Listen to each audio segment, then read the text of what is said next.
We're back. It's InfoWars Nightly News, another extended transmission because we're desperate to warn you. We know this information, and my God, how could we not try to warn you? Hopefully, you'll take that same spirit of enlightenment and spread it on to others, because night is falling fast on free societies worldwide. We've got to defeat this tyranny before it's too late. Before we go to Peter Dale Scott, I got a few more stories here. Maryland Motor Vehicles System has come out with a trial in-car system that bosses you around when you go over the speed limit, and later will report you to police. They're just beta testing a system that I've seen the federal government transportation department talk about, where they're going to have these systems in your cars that track everything you do. They already admit OnStar sells all your data to the feds and insurance companies. They've actually told their minions that that's happening.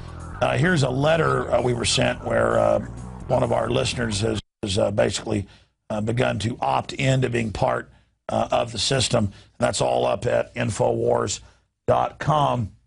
And finally, before we go to Peter Dale Scott, Ahmadinejad, who's an engineer, the leader of Iran, spoke at the UN yesterday, and he said that as an engineer, there's no way the towers fell from jet fuel.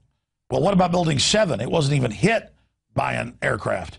And, of course, the media now seizes on this and says, well, if you don't believe the official story, you're with the evil, Iranians.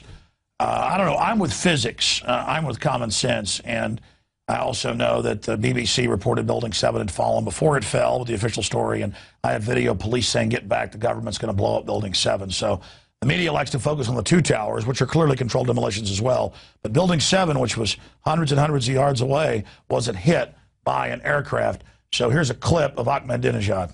I'm an engineer by trade, and I understand that those mega towers could not have imploded the way they did by two jetliners flying into them. The first time I looked at those horrific pictures, I understood. This is a systematic collapse of those towers. This I can say with certainty, because there must have been some explosive material that was set off in sequence. Last year, when the need to form a fact-finding team to undertake a thorough investigation concerning the hidden elements involved in September 11th incident was brought up, an idea which is also endorsed by all independent governments and nations, as well as by the majority in the United States. My country and myself came under pressures and threats by the government of the United States. Yeah, but again, we're not supposed to look at this because supposedly our enemy, the media, told us Ahmadinejad says that looks suspicious.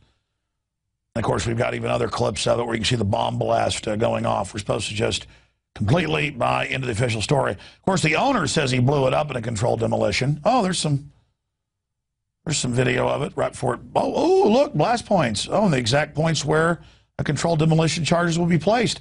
There's now 1,500 plus architects and engineers, some of them huge skyscraper builders, famous architects going public here in the United States, but just ignore them because Ahmadinejad said it was suspicious. Again, don't let your lying eyes get in the way. Believe the federal government. Hell, you just heard me earlier talk about federal studies through the Journal of Pediatrics that said that mercury was good for kids' brains. Ignore that electron microscope showing it being the most deadly heavy metal in brain neurons. Just ignore the video of Building 7. Ignore that, because I bet if Ahmadinejad looked at that electron microscope, he'd say mercury was bad for those neurons. Well, that's it. I bet Ahmadinejad thinks mercury's bad for babies. He's an extremist. Okay, we're going to go to Peter Dale Scott.